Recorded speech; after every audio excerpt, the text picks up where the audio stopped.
Baik, sebelumnya saya perkenalkan diri saya terlebih dahulu. Setelah itu Anda memperkenalkan diri. Perkenalkan, nama saya Afrika Nataya Salsabila. Di sini saya sebagai konselor yang akan membantu sesi konseling pada siang hari ini. Baik, nama saya Nisa, Mbak. Senang bisa bertemu dengan Mbak. Iya.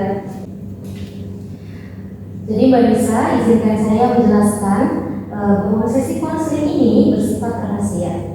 Jadi segala informasi yang Mbak Nisa sampaikan akan saya jaga kerahasiaannya.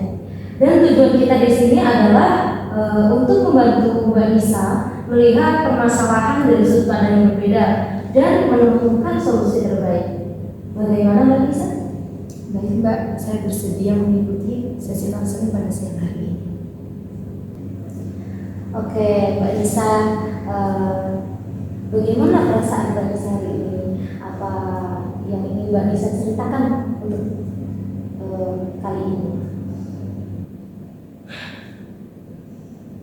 Saya baik-baik aja sih Mbak. Dari yang saya lihat ya Mbak Nisa di sini tuh mengatakan baik-baik saja. Tapi dari yang saya lihat nih, raut muka Mbak Nisa, nada bicaranya itu tidak menunjukkan kalau Mbak Nisa itu sedang baik-baik saja. Ya begitulah Mbak, permasalahan muda. Mbak Nisa, seperti yang sudah saya jelaskan di awal tadi, bahwa sesi konseling kita hari ini bersifat rahasia. Jadi apapun informasi yang Mbak Nisa sampaikan pasti dijaga kerahasiaannya. Dan di sini kita mempunyai waktu 30 menit. Sebisa mungkin kita manfaatkan waktu itu untuk menyelesaikan permasalahan yang ingin diselesaikan oleh Mbak Nisa. Seperti itu. Saya tuh capek Mbak. Saya merasa nggak nyaman di rumah sendiri. Saya merasa nggak betah di rumah. Oke Mbak Nisa, apakah Mbak Nisa bisa menceritakan lagi yang lebih detail? Apa sih yang membuat Mbak Nisa itu nggak nyaman dan nggak betah itu di rumah sendiri padahal? Keluarga saya itu tidak memiliki keharmonisan sama sekali. Orang tua saya sudah bercerai saat ini. Saya bingung saya harus apa. Dan untuk mengatasi kebingungan saya ini, saya melampiaskannya ke hal-hal yang bisa merusak diri saya. Saya mabuk, saya merokok. Meski saya tahu hal itu bakal merugikan saya, tapi saya nggak tahu harus melampiaskan kebingungan saya, kesalahan saya ini gimana. Jadi saya melakukannya ke hal-hal seperti itu. Mbak Nisa, dari yang Mbak Nisa ceritakan, saya mengerti keresahan yang Mbak Nisa rasakan akibat perceraian orang tua. Namun yang perlu Mbak Nisa tahu, merokok dan mabuk itu bukanlah cara yang tepat untuk mengatasi masalah ini. Justru hal tersebut malah bisa lebih memperburuk dan akan merugikan diri Mbak Nisa sendiri. Seperti itu Mbak.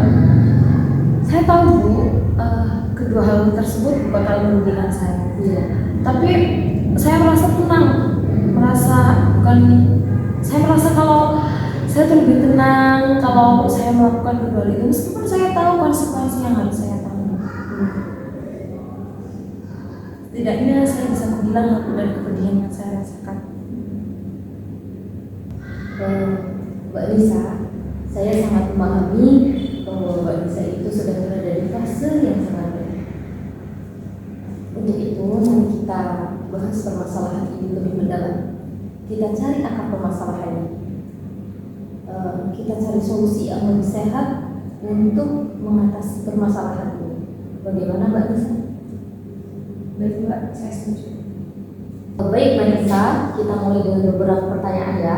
Yang pertama yang saya akan tanyakan adalah kapan orang tua Mbak Nisa itu mulai bercerai dan apa sih yang menyebabkan orang tua Mbak Nisa itu memutuskan untuk berpisah? Hubungan ketidakharmonisan di keluarga saya tuh udah lama nggak ada, tapi tapi tepatnya bercerai itu 1 tahun yang lalu, dan penyebabnya itu ayah yang sering selingkuh dan ibu yang sudah tidak bisa mentoleransi sikap ayah yang seperti itu.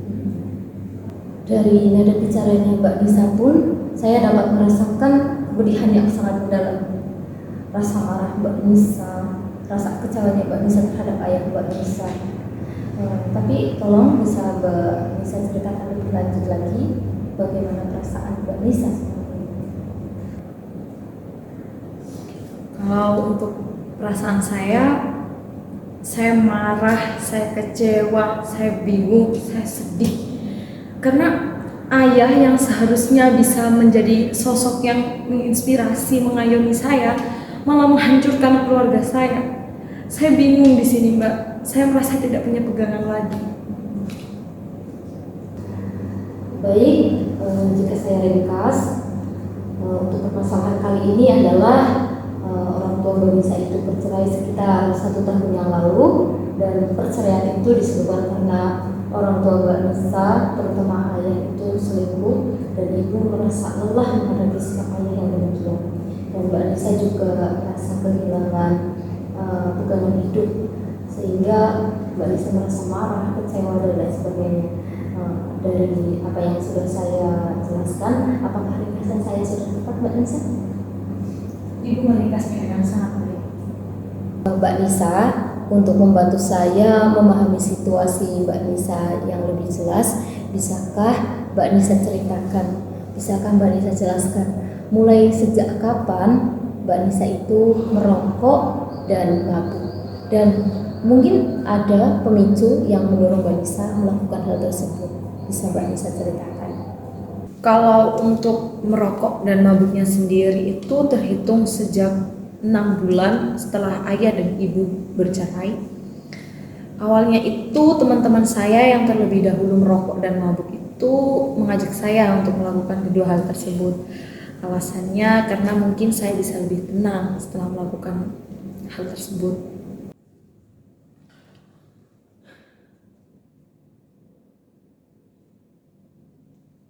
Baik Mbak Nisa, jika saya ringkas lagi dari awal, Mbak Nisa itu merasakan stres, merasakan bingung, sedih, merasa kehilangan pegangan hidup karena yang pertama, perceraian orang tua Mbak Nisa.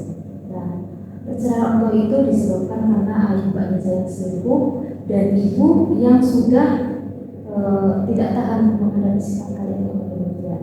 Nah, dari perceraian orang tua Mbak Nisa itu menyebabkan dampak kepada Mbak Nisa. Yang pertama itu Mbak Nisa jadi suka merokok, yang kedua itu mabuk.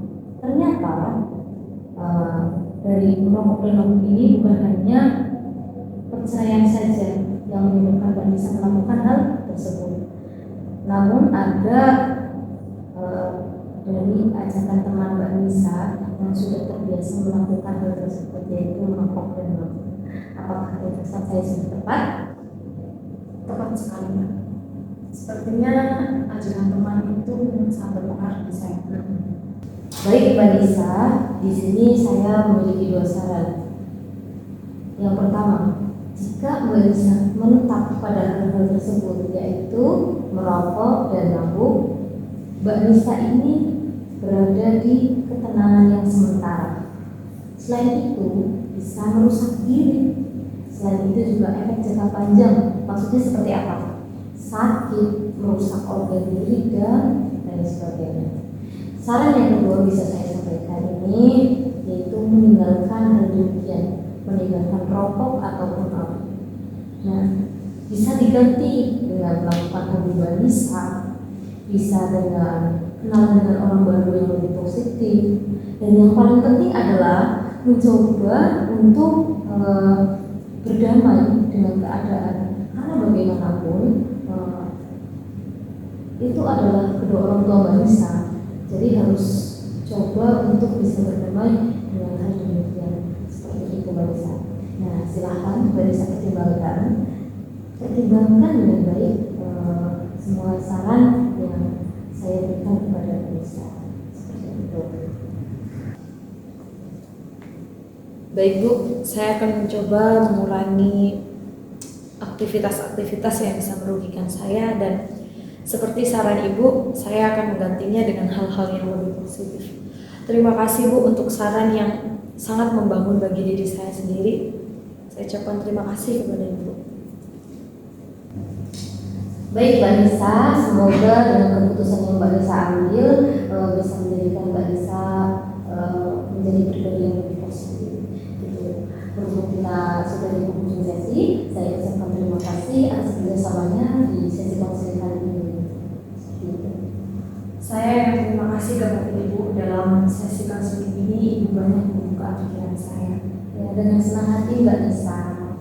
Kalau begitu saya pamit terlebih dahulu ya Bu. Terima kasih untuk semua saran dan perhatiannya. Ya, sama-sama Mbak Nisa.